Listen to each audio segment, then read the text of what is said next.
So we are starting the revision of direct tax case law. So this will be helpful for examination point of view also. So like we know that an understanding of the income tax law requires a study of Income Tax Act, the income tax rules, circulars, clarifications issued from time to time by Central Board of Direct Tax and judicial decisions or case law. So therefore, first let us see, so what is the validity of judicial decisions or case law? So how they are valid? So basic rule is any decision given by a Supreme Court becomes a law, so which will be binding on all courts, appellate tribunals, who are also called the appellate authorities, and the income tax authorities, so as well as on all assessees.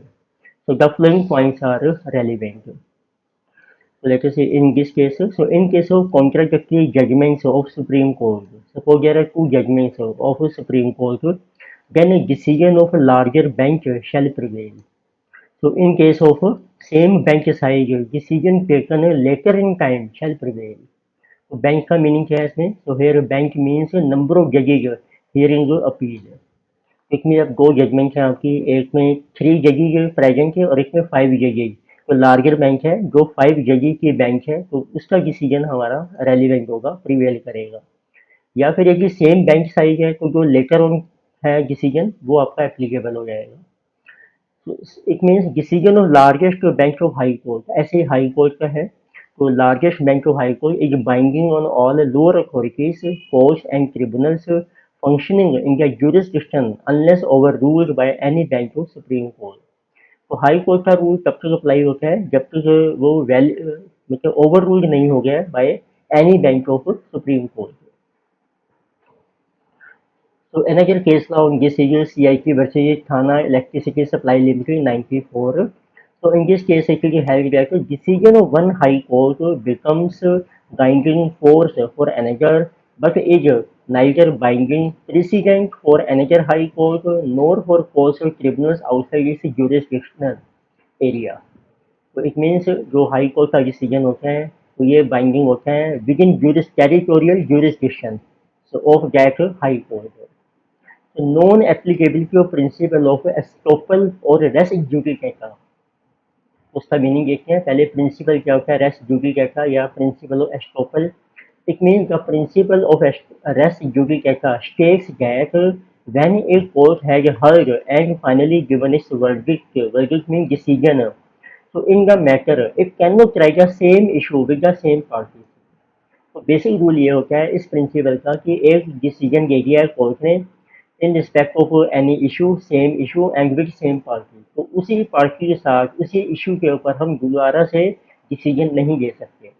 But this rule is applicable in taxation also note, but in taxation there is no question of res judicata और estoppel. तो उसमें tax के matter में ये rule apply नहीं होगा आपका। उसका रीजन क्या है वो भी देखते हैं। And any assessment is final and conclusive between the parties in relation to assessment for that particular year only। जैसे अब डिसीजन हो रहा है दो पार्टी, कोई भी एक पार्टी है और उसका डिसीजन हो रहा है असेसमेंट के 1920 और उस कोई भी इशू है आपका प्रॉफिट एंड गेन्स की कोई आइटम है वो सेटल हो गया आपका, बट सेम इशू में arise in next year also with same party. उसका मतलब है अब ये नहीं कह सकते कि हमने एक बार डिसीजन दे दिया तो वही डिसीजन अगले साल भी वैलिड होगा, तो नेक्स्ट ईयर आपको दोबारा से डिसीजन दे सकती है हाई कोर्ट। तो it means a court can give its verdict decision for same issue with the same parties for another year। तो उसमें टैक्सेशन में रेस ड्यूटी का जो है वो अप्लाई नहीं होगा, बाकी नॉर्मल केसेज में अप्लाई होगा। अब ये जो डिसीजन है so it is binding neither on revenue authorities nor on the assessee or subsequent assessment year. This means एक डिसीजन एक साल का जो डिसीजन है वो नेक्स्ट ईयर के लिए वैलिड नहीं है। And however one exception is that such assessment can be reopened if fresh facts come to light.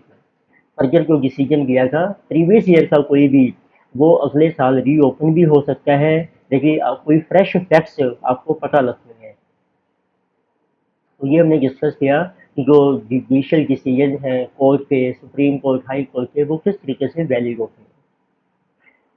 अब ऐसे ही आते हैं सर्कुलर से, उनकी देखें बाइंडिंग नेचर ऑफ सीबीजी की सर्कुलर से वो किस किस के ऊपर बाइंड होते हैं।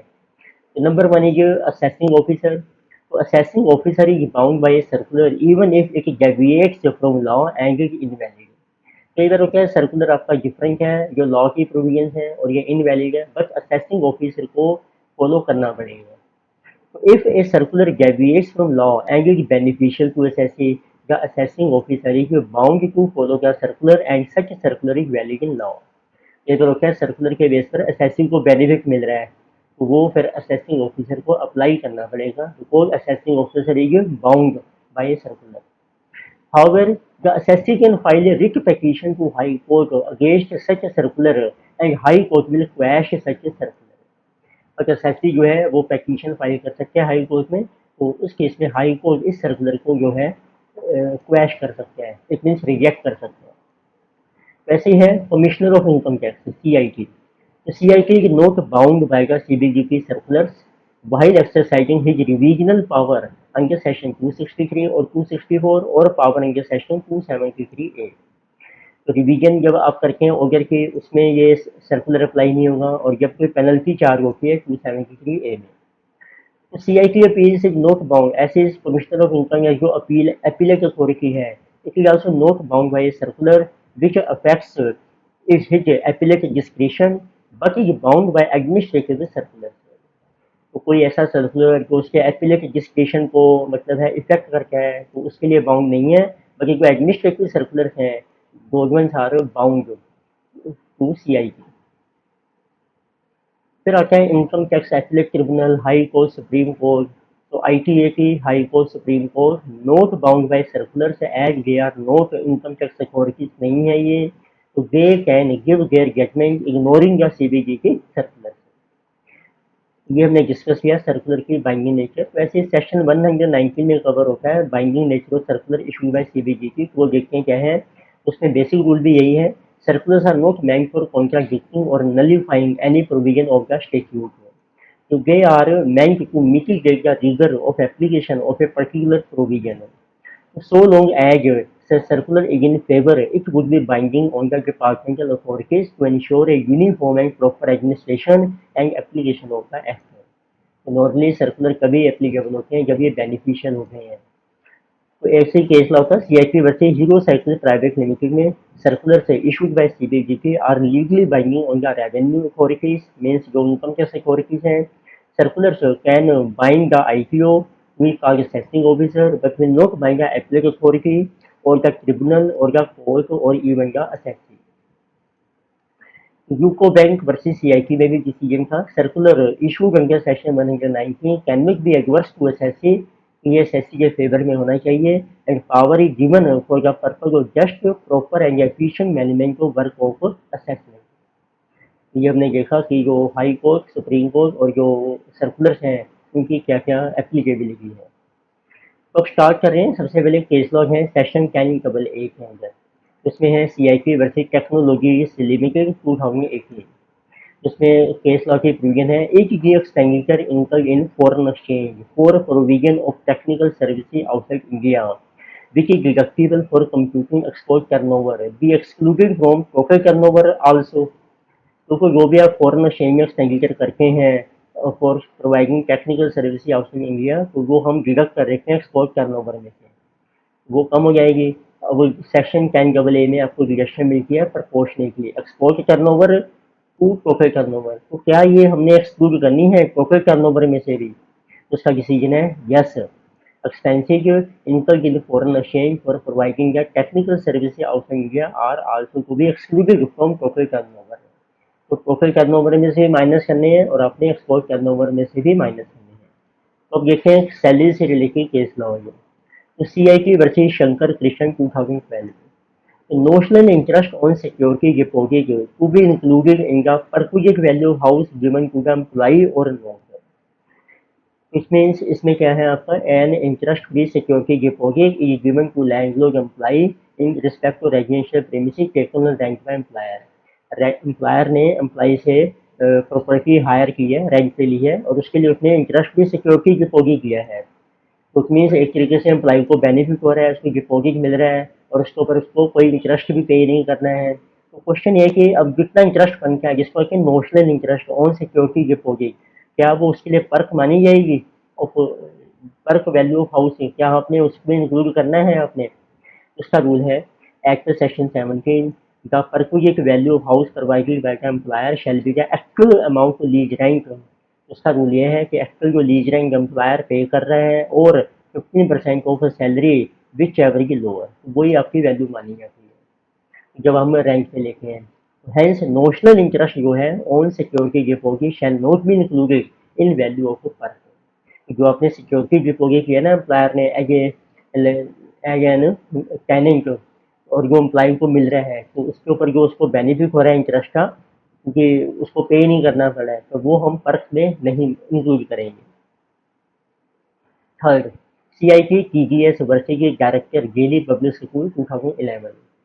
वैल्यू ऑफ एजुकेशन फैसिलिटी है, जैसे एम्प्लॉयर ने एजुकेशन फैसिलिटी प्रोवाइड की है, उसमें एक होता है कि कैन का limit of ₹1000 per month child be allowed at standard education, क्योंकि यदि आपकी एजुकेशन फैसिलिटी की वैल्यू आपको 1000 पर मंथ है वो एग्जाम होती है, तो क्या ये आपको स्टैंडर्ड एजुकेशन मिलेगी? To calculate the perquisite value of free or concessional education facility provided to employee by employer.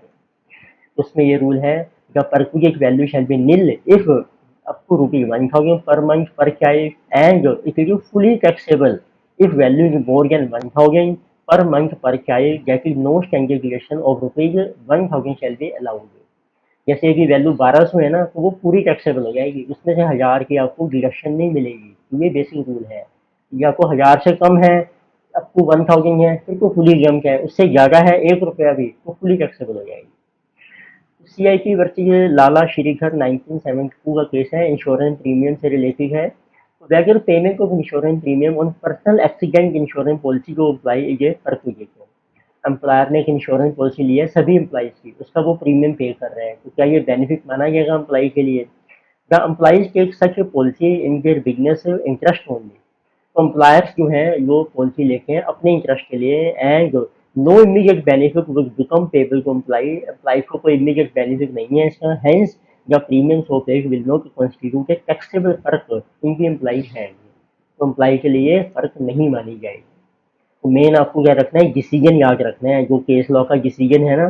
जैसे इंश्योरेंस प्रीमियम पे किया इस केस में एम्प्लॉयर ने सभी एम्प्लॉयज़ के लिए, एजुकेशन फैसिलिटी की इसकी वैल्यू 1000 है या उससे कम है या ज़्यादा है, तो इस तरीके से आपको डिसीजन याद रखना है। केस लॉ का जो कोई नाम नहीं भी याद है तो कोई प्रॉब्लम नहीं है, लेकिन 4 नंबर केस लॉ है तो 3 नंबर को मिलेंगे ही आपको, यदि डिसीजन ठीक है आपका। तो नाम याद कर सकते हैं तो बेहतर है, बट इतना वो नहीं है कि आपको सारे ही नाम याद रखें। फिफ्थ केस लॉ है CIP वर्सेज आर राजेंद्रन 2003। तो एक्सपेंसिव जो incurred by employee to earn commission on sale. अब जैसे कोई सेल्समैन है वो सेल कर रहा है, उसके बेस पे उसको कमीशन मिलती है, उसके लिए उसने कोई एक्सपेंसिव जो इनकर किए, तो क्या वो एक्सपेंसिव की डिडक्शन मिलेगी इसको? तो एक्ट सेक्शन 15 को ये है नो एक्सपेंसिव की deductible from salary income earn by employee, कोई डिडक्शन नहीं मिलेगी आपको।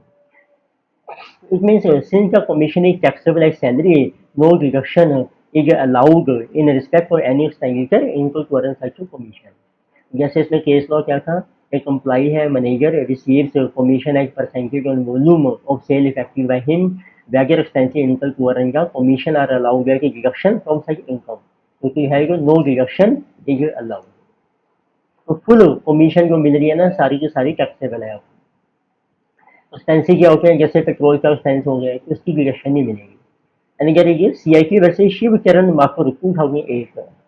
उसमें है reimbursement of medical expenses of an MLA। तो अब क्वेश्चन था कि whether reimbursement of government, reimbursement by government of medical expenses is taxable है कि पर्क अंडर सेक्शन 17, तो क्या ये पर्क मानी जाएगी? बट एक रूल है कि the remuneration receive by MPs, member of parliament and MLA is not salary under section 15 since the employer employee relationship is missing in such cases. तो ये सैलरी नहीं मानी जाएगी। Thus reimbursement of medical expensive to expenditure to an MLA can not be taxed as perk. तो जब वो salary ही नहीं है तो पर्क भी नहीं मानी जाएगी, तो इसमें ये पर्क टैक्सेबल नहीं है। But hence the remuneration received by MP and MLA taxable under the head income from other sources and not under head salary. पर ये टैक्सेबल होता है अदर सोर्सेज के हेड में, नॉट के सैलरी में। नेक्स्ट आते हैं केस लॉज है रिलेटेड टू हाउस प्रॉपर्टी। तो ITO वर्सेज मकरूफा केमिकल्स प्राइवेट लिमिटेड 2007 है। उसमें है interest on new fresh loan to repay or loan taken for house property. तो आपने पुराना लोन लेकर नया लोन ले लिया है और उसके ऊपर आप इंटरेस्ट पे कर रहे हैं। तो if the first loan was interest free loan और पुराना जो लोन था वो इंटरेस्ट फ्री था, तो अब जो आप इंटरेस्ट पे कर रहे हैं क्या उसकी डिडक्शन मिलेगी आपको? क्योंकि ये है गया कि interest on fresh loan is allowed है कि deduction under section 24B। Yes, उसकी आपको डिडक्शन मिल जाएगी। तो अनदर केस था CIP वैसे हरि प्रसाद भोजन भोग नगर वाला 2012। उसमें है benefit of self occupied house to HUF और फर्म। तो जैसे सेल्फ ऑक्यूपाइड हाउस है इंडिविजुअल का या HUF के नाम है या फर्म का है, तो क्या उनको बेनिफिट मिलेगा सेल्फ ऑक्यूपाइड हाउस का? तो question is the can benefit of self occupation of house property under section 23(2)B denied to HUF or firm on the ground that it being a fictional entity cannot occupy a house property। उसका reason है वो कह रहे हैं individual को occupy कर सकते हैं हाउस को, मतलब एक्यूएफ है या जो फर्म है वो को ऑक्यूपाई कर नहीं सकते इसको क्योंकि वो फिक्शनल एंटिटी है। तो डिसीजन क्या है? तो इसमें डिसीजन हुआ था a firm is a fictional entity which can not physically reside in a house property and therefore a firm cannot claim the benefit of self occupied house। Firm को fictional entity है, firm को तो self occupied house का benefit नहीं मिलेगा। But HUF जो है HUF is a family of natural person है and it is not a fictional entity. The सैग family can reside in the house, hence HUF is entitled to claim benefit of self occupation of house property under section 23। तो समझ रहे हैं कि एक house उनका exempt हो सकता है HUF का क्योंकि वो सेल्फ ऑक्यूपाइड है similar to individual. Nine case law है हाउस प्रॉपर्टी में CIP versus Asian hotels limited 2010। तो notional interest on interest free security deposit receive by landlord. अब लैंडलॉर्ड को सिक्योरिटी डिपॉजिट मिला है, उस पर वो कोई इंटरेस्ट पे नहीं कर रहा है, तो क्या जो नेशनल नोशनल इंटरेस्ट है on interest free deposit receive by SSC in respect of a shop or house let out on rent be brought to tax as business income under section 28(4) और इनकम फ्रॉम हाउस प्रॉपर्टी।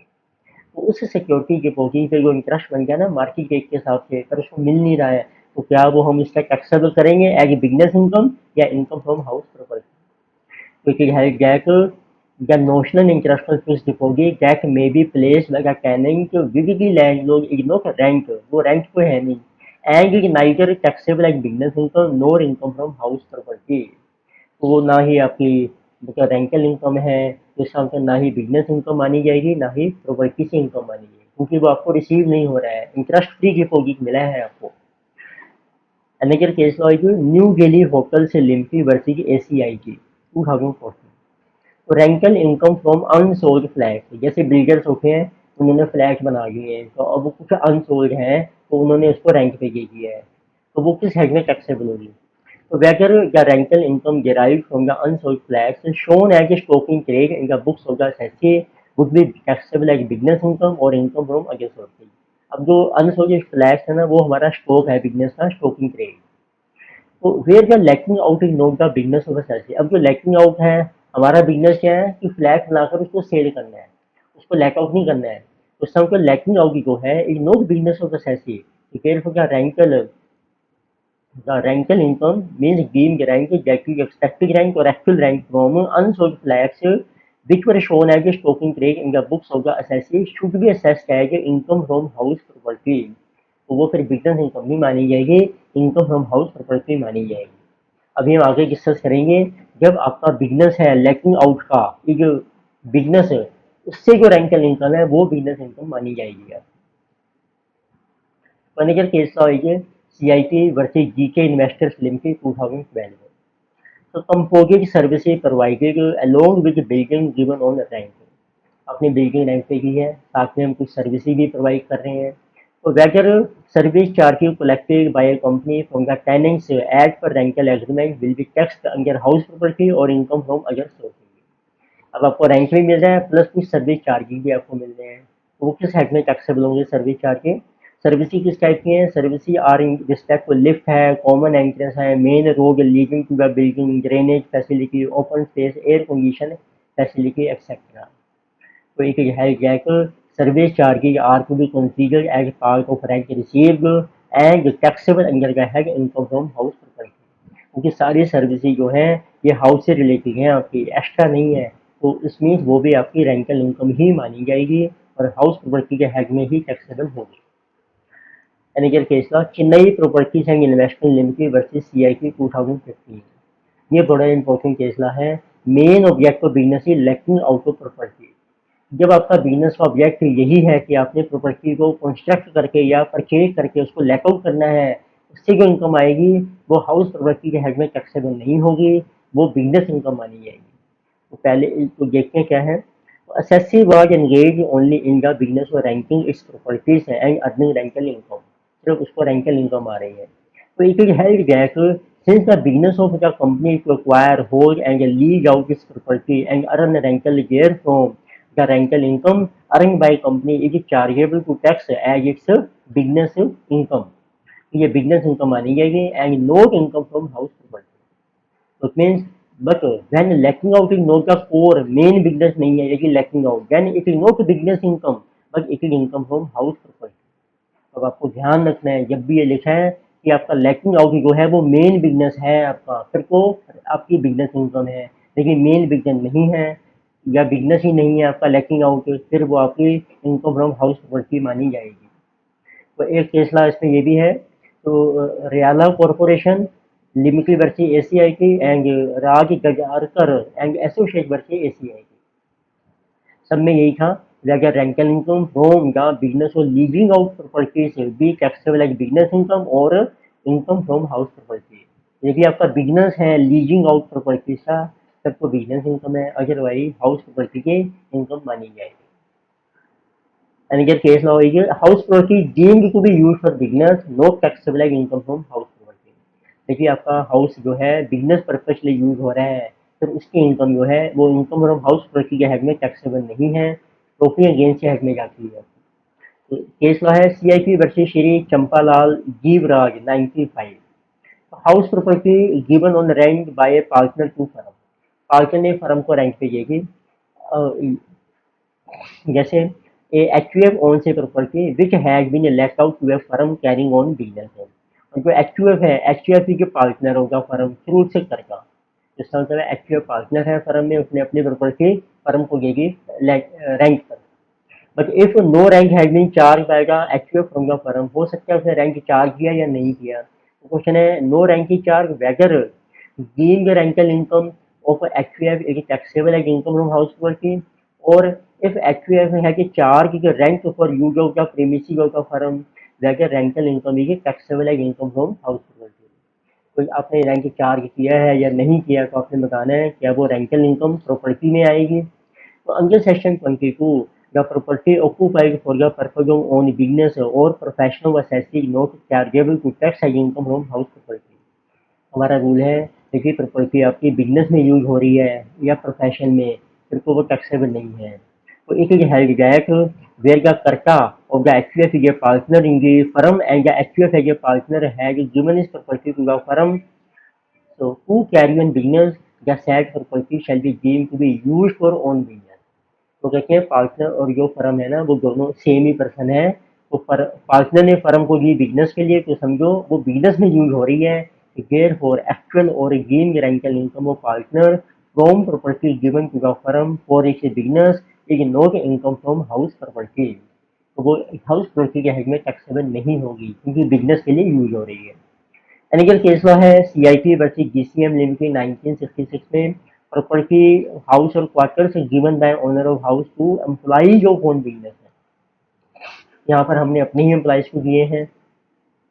उसमें if stay of employ in such house or quarter is essential for the business है, क्योंकि समझो आपका quarter business के लिए use हो रहा है, यानी any rent received from employ for such house shall be taxable as business income and it is not taxable under the head house property.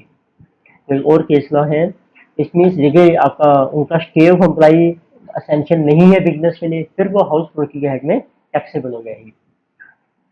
तो CIT versus national news print and paper mills 1978 property let out to certain bodies में the assessee makes available to the government its accommodation 4 locating a branch of nationalised bank, post office, police station. तो उसमें एक person है, उसने अपना house का resignation वो दे दिया गवर्नमेंट को बैंक पर्पज के लिए, post office, police station, central authority and railway staff quarter for carrying on it's business efficiently and smoothly. तो इसका बेनिफिट इसको अपने बिजनेस में भी मिलेगा, क्योंकि बैंक उसके पास ही हो जाएगा या पोस्ट ऑफिस। उस केस में क्या है, जो रेंट मिलेगा, rent collective being incidental to assessee's business एक टैक्सेबल है जो बिजनेस इनकम। तो अब जो रेंट मिलेगा उसको वो बिजनेस इनकम मानी जाएगी। इट मीन्स अब उसने जो लेट आउट किया ना वो रेजिडेंशियल पर्पज नहीं है, this is for business purpose, उसके अपने बिजनेस के लिए बेनिफिट है। तो Joseph George Angels company versus IPO 2010, तो ranking of building on lease, can an assessee engage in letting out of rooms in a lodging house create the income from house property and also create the income from renting of building to bank on a long term lease as a business income।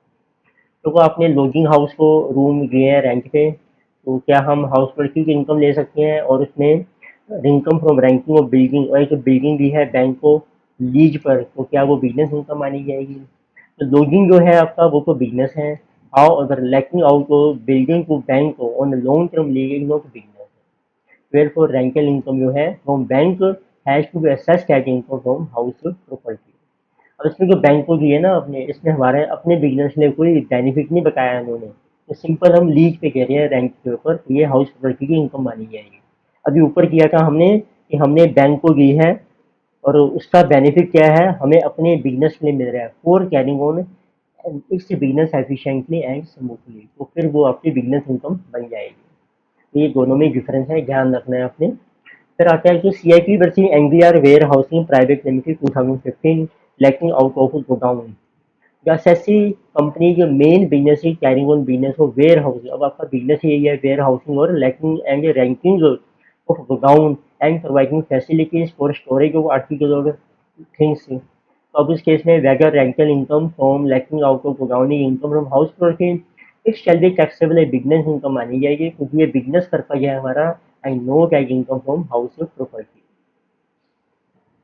Next देखते हैं depreciation से related case law section 32 में cover होते हैं ये। तो ICDS limited versus CIT 2013, depreciation allowed to laser.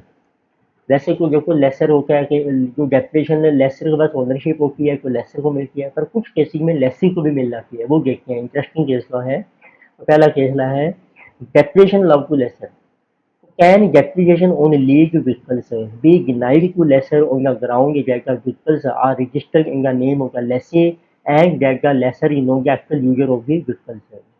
जैसे अपना व्हीकल लेसर है, अब जो भी बैंकर है या कोई डीलर है उसने आगे सेल कर दी है कस्टमर को और लीज पे दे दी है, तो रजिस्टर क्यों हो रहे हैं व्हीकल्स, वो लेसी के नाम से हो रहे हैं। तो इस बट या लेसर नो कैप्चर और यूज भी लेसी कर रहा है, तो अब डेप्रिसिएशन किसको मिलेगी? तो इट मीन का असेसी जो है लेसर है कि यूज का व्हीकल्स इनका कोर्स ऑफ लीजिंग बिजनेस। तो हम देखते हैं लेसर का बिजनेस यही है कि वो लीज पर कहता है, तो इसलिए हम कह रहे हैं कि लेसर ने वो यूज किया है व्हीकल को अपने बिजनेस पर्पज के लिए, but the assessee was not the actual user, पर वो यूजर नहीं है व्हीकल का, यूजर कौन है? द असेसी जो लेसर है कि रिटेन लीगल, सिर्फ उसके बाद लीगल टाइटल है, यूजर जो है वो लेसी है। उस केस में डेप्रिसिएशन आपको मिलेगी कि नहीं मिलेगी? इट है कि the lessor is the owner of the asset in the eyes of law because lessor is responsible for repairs and maintenance of the vehicle, may repossess the vehicle in case of default and has a right of inspection of the vehicle at all times. Hence, the assessee lessor is entitled to claim depreciation on the vehicles leased out since it has satisfied both the requirements। पर इसमें क्या है, सारा जो expense है ना asset का वो लेसर बियर कर रहा है, तो लीगल टाइटल भी उसके पास है, तो इसलिए तो उसी को लेसर जो है वो अलाउड है to claim depreciation on the vehicles lease out since it has satisfied both the requirements of section 32, ownership भी है उसके पास and using in the course of business. और लीजिंग उसका बिजनेस है तो हम कह रहे हैं कि बिजनेस के लिए यूज हो गया। पर इससे अपोजिट केस में देखते हैं, देखो CIT versus Shrimati A Sivakami and NH 2010, depreciation इसमें मिलेगी लेसी को। तो देखते हैं केस लॉ क्या है। The lessor holds the legal title as well as the permits to operate the buses which have been given on lease. Lessor के पास बसीज का परमिट है, वो उसने आगे लीज पे दे रखी है। The assessee A proprietary concern है has obtained an undertaking from the owners lesser for flying buses in the name of the proprietary concern and had claimed all expenses on the buses as business expenses। उन्होंने बस का permit ले लिया laser से और वो अपने नाम से बसें को चला रही हैं और सारे एक्सपेंसिव भी पूरी पे कर रही हैं लेसी जो है। फर्गर का बसी के ऊपर आल्सो शोन है जैसे सिंगर बैनिशी, और उन्होंने बस को अपनी बुक्स में ऐसे शो कर दिया है और भी कौन सा है। तो अब क्वेश्चन यही है कि डेप्रिसिएशन किसको मिलेगी। तो एक has been held that the owner is a person who is entitled to receive income from the property in his own right. तो ऐसे केस लॉ था जैसे in CIP versus Pogar Swimming Limited, it was held that the owner may be beneficial owner and need not necessarily be the lawful owner। तो legal ownership की जरूरत नहीं है, आपको बेनिफिशियल ओनर होना चाहिए। एंटाइटल्ड है to pass on the title of property to another. तो हेंस द सेसी लेसी जो है इज द बेनिफिशियल ओनर है and was entitled to claim depreciation even though not the legal owner of the bus. उससे इनको सारा benefit Lesi के पास है, expensive भी वो बियर कर रहा है, बुक्स में अपने एसेट भी शो कर दिए हैं, तो सबको वो बेनिफिशियल ओनर बन गया है यहाँ पे और उसको डेप्रेशन मिल जाएगी। दोनों आपने देखा डिफरेंट केस लॉ है, ये लेसर को मिल रही थी, उसमें एक्सपेंसिव वो बियर कर रहा था, तो बेनिफिशियल ओनर जो था वो लेसर था, और इस केस लॉ में लेसी बेनिफिशियल ओनर बन गया है। अनदर केस लॉ है Mysore minerals limited versus CIP 99। तो gain ownership, ownership acquired under power of attorney के थ्रू आपने ओनरशिप ली है। Bracket depreciation is allowed on asset acquired under power of attorney. Exclusive possession right है to exclude against from enjoyment of assets, full control over the asset and right to retain possession are some of the features of ownership. जब आप power of attorney लेते हैं वो मिलती है आपको if a person acquires a building under section 53A of transfer property act through power of attorney transaction, he shall be deemed owner of property. तो वो ओनर माना जाएगा उस प्रॉपर्टी का, क्योंकि उसके पास एक्सक्लूसिव पोजेशन है और फुल कंट्रोल है एसेट का। Hence depreciation is available even if he is not the registered owner of the building. तो ये आपका बेनिफिशियल ओनर है, यहाँ भी रजिस्टर्ड ओनर नहीं है, तो डेप्रिसिएशन उसको मिल जाएगी जिसे through power of attorney transaction. Another case है CIP वर्सेस वाराणसी ओको सेल्स प्राइवेट लिमिटेड 2010। इसमें भी यही है डीम्ड ओनरशिप है, asset acquiring name of directors of company, company ने डायरेक्टर के नाम से एसेट परचेज कर ली, तो डेप्रिसिएशन किसको मिलेगी। तो कंपनी है जो purchase the asset with its own funds in the name of director to be used for its business है that is company is the beneficial owner. तो नेचुरली है कंपनी को ही डेप्रिसिएशन मिलेगी। Hence depreciation is allowed to be beneficial owner of the asset है। तो question यही था कि whether depreciation is allowed to company on assets acquired in the name of director of company। तो कंपनी ही beneficial owner है तो उसको depreciation मिल जाएगी, डायरेक्टर का कोई रोल नहीं है, सिर्फ डायरेक्टर का नाम यूज किया है कंपनी ने। यानी कि केस वाई की CIP वर्सेस की Yamaha motor India private limited. Depreciation discarding machine, कई बार होता है ना टेक्नोलॉजी चेंज होगी, मशीन वेस्ट होगी, इसको डिस्कार्ड कर दिया है, तो क्या उस पर भी डेप्रिसिएशन मिलेगी आपको। तो क्वेश्चन है whether depreciation is allowed on discarded machine in current previous year when such asset was used in earlier। पुराने सालों में हम यूज कर रहे थे पर इस साल हमने डिस्कार्ड कर दिया है। और whether depreciation is allowable on the WDV of the entire block even though the block includes a discarded machinery which was not put to use during the previous year। या ब्लॉक में भी एक machinery है discard हो गई है, वो इस साल यूज नहीं की हमने। तो हमारा रूल क्या है, if the discarded machine was used in the earlier previous years for the business, it will be strictly used for purpose of business in current previous year also। Hence, depreciation is allowed on the discarded machine in the current previous year if it exists in the block of assets। लेकिन cell नहीं करी ना आपने और आपकी books में है तो आपको डेप्रिसिएशन मिल जाएगी। CIP versus Yamaha motor India private limited depreciation on computer accessories. तो what will be the eligible rate of depreciation in respect of computer accessory and peripherals। जैसे कंप्यूटर पे जैसे आपको प्रेजेंटली 40% डेप्रिसिएशन मिलती है, जो हायर रेट है। Normal जो रेट है आपका प्लांट की मशीनरी का वो है 15%। The computer accessories and peripherals such as printers है, स्कैनर है, सर्वर है, UPS है, software integrated in computer etcetera form an integral part of the computer system and they cannot be used without a computer. So it is held that computer accessory would be eligible for higher depreciation as a rate of 80%, which is applicable to computer. तो इस पे भी आपको high rate मिल जाएगा क्योंकि accessory जो है computer के साथ ही यूज होती है। एक इम्पोर्टेंट केस लॉ है depreciation on goodwill, this is very important. So B. Ravindran Pillai versus CIT 2011 and CIT versus Smith Security Limited 2012. And another one is so Areva Key and G India Limited versus GCIT 2012. तो question क्या है इसमें? Can business contracts, business information etcetera acquired by assessee as part of acquisition of business may be classified as goodwill considering it as other business or commercial rights of similar nature within the meaning of intangible asset। तो intangible asset की definition में आता है आपका अगर business और commercial rights of similar nature. तो अब जब आपने बिजनेस एक्वायर किया है तो उसके कुछ कॉन्ट्रैक्ट्स हैं, बिजनेस इंफॉर्मेशन है, वो भी आपने एक्वायर कर ली और उसके लिए कुछ पेमेंट कर दी, तो क्या वो गुडविल मानी जाएगी?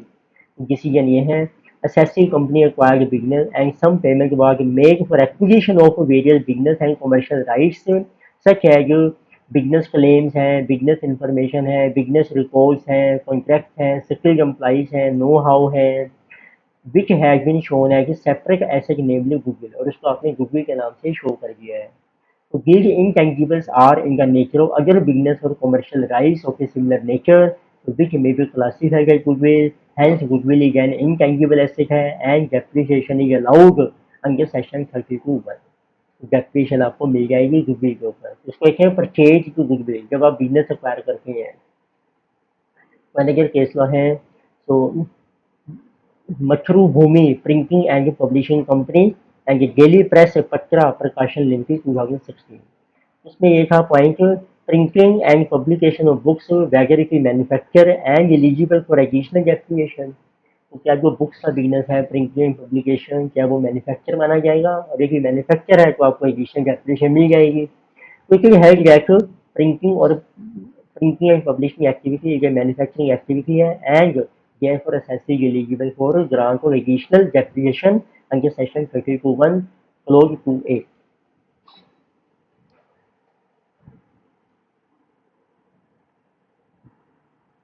तो अनेक केस लॉ आएगी प्रॉफिट गेन्स की टैक्सेबल इनकम्स हैं आपकी। तो CIT versus Henkel spirit India limited 2015। तो जैसे interest income on share application money at what time would the interest become taxable? इसमें क्या कंपनी का केस है, कंपनी ने शेयर इशू की, एप्लीकेशन मनी रिसीव हो गई, उसको हम बैंक में डिपॉजिट करते हैं सेपरेट, उसके ऊपर आपको कुछ इंटरेस्ट मिल गया, वो किस टाइम टैक्सेबल होगा? उसका रूल है the share application money is not available to company means assessee for its own use until the allotment of shares and money are return to the those to whom shares are not allotted. जब तक allotment नहीं हो जाएगी, जब तक आपको पैसा वापस नहीं कर दोगे जिनको शेयर अलॉट नहीं किए, तब तक आप एप्लीकेशन मनी यूज नहीं कर सकते हैं। तो hence it is has been held that it is only after the allotment process is completed and all refundable monies are refunded with interest the balance interest can be regarded as income of the company in the previous year in which the allotment is complete. इसका मतलब है interest income किस हाल में taxable होगी? Previous year में इन विच allotment is complete, जिस साल में अलॉटमेंट आपकी कंप्लीट हो रही है। इसी से रिलेटेड एक और केस लॉ है CIT versus Shri Rama Multitech limited 2018। तो किसी also good case law. Interest income जो है ऑन शेयर एप्लीकेशन मनी, उसका ट्रीटमेंट क्या होगा सेक्शन 35 में? अभी हमने देखा कि हम इसको इनकम मान लेते हैं, तो क्या is interest income from share application money deposited in bank eligible for set off against public issue expenses or taxable as income from other sources? देखिए आपके पब्लिक इशू एक्सपेंसेस हो रहे हैं जिसको हम कहते हैं प्रीलिमिनरी एक्सपेंसेस, क्या हम उसमें से भी सेट ऑफ कर सकते हैं या उसको इनकम शो करना पड़ेगा? तो हमारा डिसीजन है the expenses income on issue of shares are to be capitalised as preliminary expenses and allowed as deduction in 5 equal installments under section 35B। So it has been held that interest earned on share application money shall be set off from share issue expense। Application money का जो interest मिलेगा वो आप set of कर सकते हैं। यदि public issue expensive नहीं है फिर वो आपकी इनकम मानी जाएगी और उस साल में टैक्सेबल होगी जब अलॉटमेंट का प्रोसेस आपका कंप्लीट हो जाएगा। Another case होगी CIP versus K and Company 2014.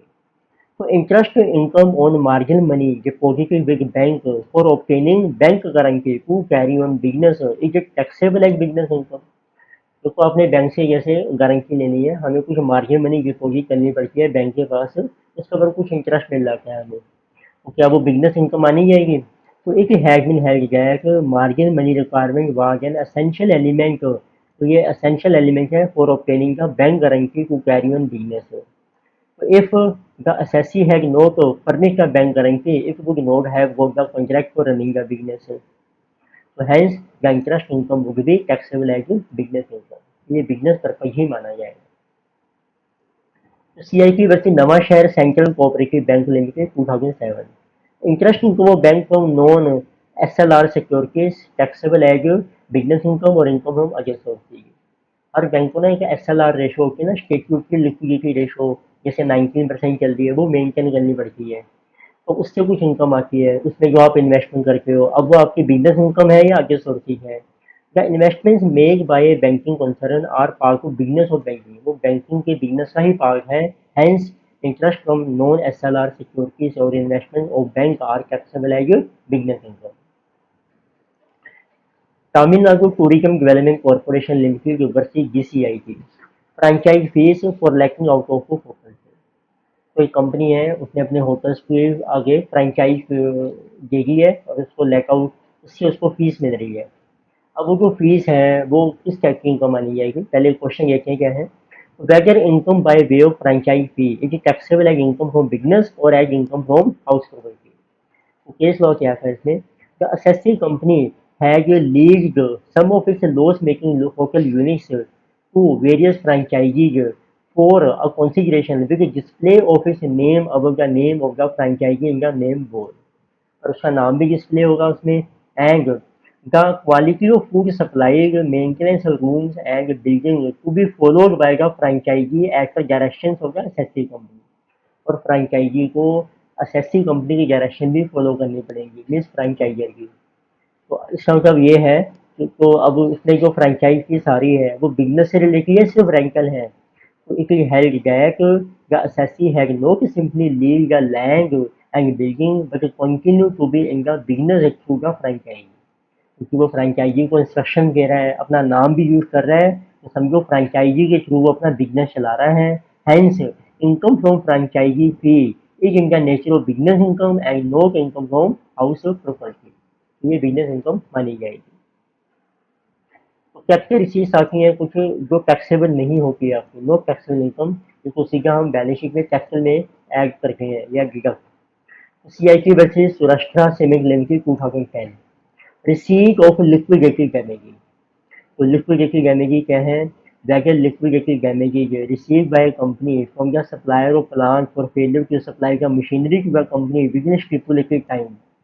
Company ने मशीन परचेज करी, सप्लायर ने टाइम पर नहीं की, उसके बदले में आपको कुछ डैमेज का कंपनसेशन मिल गया, तो ये कैपिटल रिसीट है या रेवेन्यू? अब देखो डैमेज किस लिए मिल रही है कंपनसेशन? प्लांट खरीदा था आपने, इसलिए है the damages were directly and intimately linked with the procurement of A capital asset which lead to delay in coming into existence of the profit making apparatus, hence it is capital receipt in the hands of assessee। तो capital receipt है, is not taxable। CIP versus Jagatjit industries limited 2011 है। Foreign exchange fluctuation gain या loss है on share capital raise in foreign currency. आपने foreign currency में share capital raise किया, अब उसमें कुछ गेन या लॉस हो गया करेंसी की वैल्यू चेंज होने से, तो whether it is revenue capital, अगर वो पर्पज क्या था, शेयर कैपिटल रेज करना था हमने, तो it is held that capital raised whether in India or out India can be utilized both for the purpose of acquiring fixed asset and as working capital. It means the nature of receipt is determined from the source of funds and therefore the entire exchange gain from issue of share capital has to be treated as capital receipt। तो gain या loss जो है वो capital का ही माना जाएगा, capital gain या capital loss.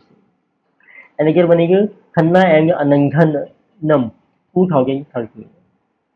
उसमें है compensation receive by assessee firm, CA की फर्म है, from a foreign firm for termination of its long term service agreement. तो फॉरेन फर्म ने सीए फर्म का एग्रीमेंट कैंसिल कर दिया है, लॉन्ग टर्म जो चल रहा था। अब उसके बदले में उसको मिला कंपनसेशन सीए की फर्म को, तो ये कैपिटल रिसीट है या रेवेन्यू? तो क्वेश्चन है the arrangement of assessee firm with foreign firm for a long period has acquired a kind of permanency as a source of income। तो एक तरीके से ये जो कॉन्ट्रैक्ट था वो सोर्स ऑफ इनकम बन गया था सीए फर्म के लिए।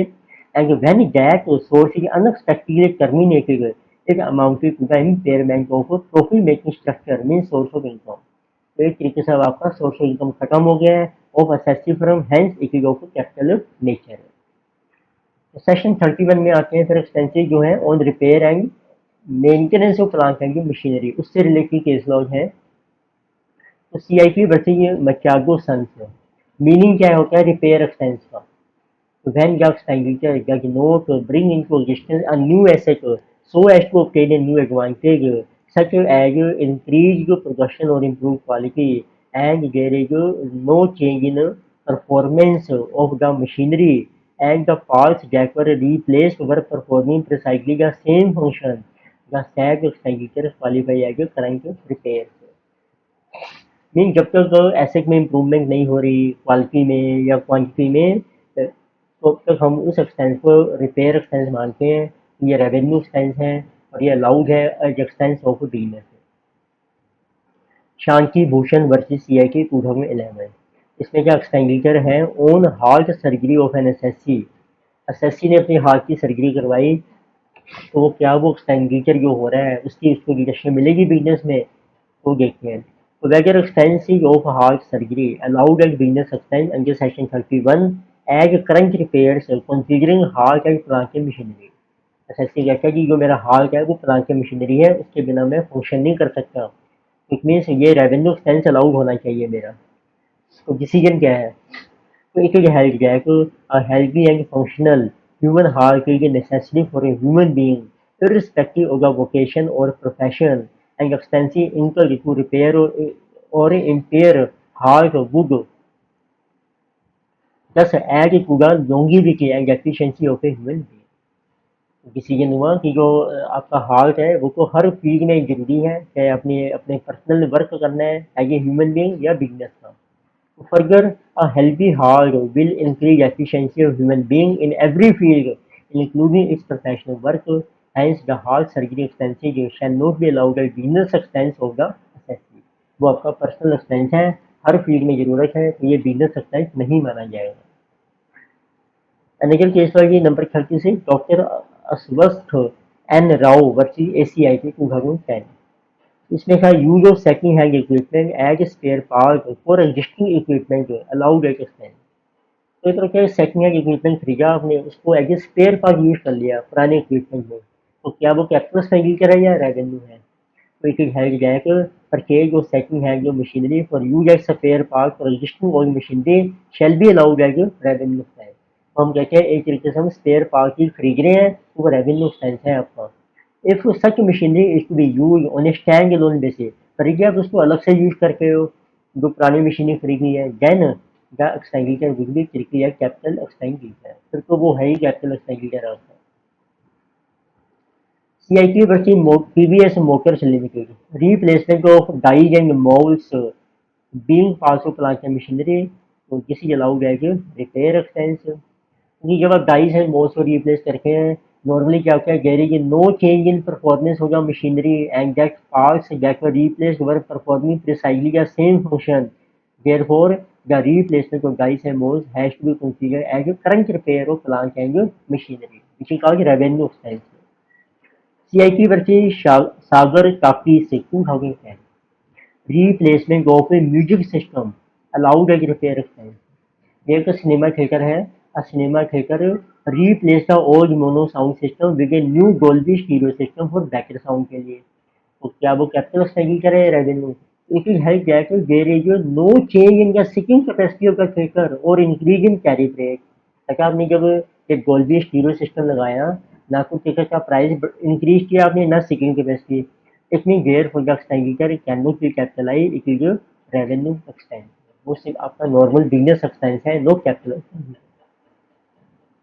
Another case like CIP versus C Burgers Hotels Private Limited 2018 में सेक्शन 35 एगी में है permission for specific business delay हो गई है आपकी। Can an assessee setting up a hotel claim deduction के section 35 A G in current previous year but was granted permission in next year.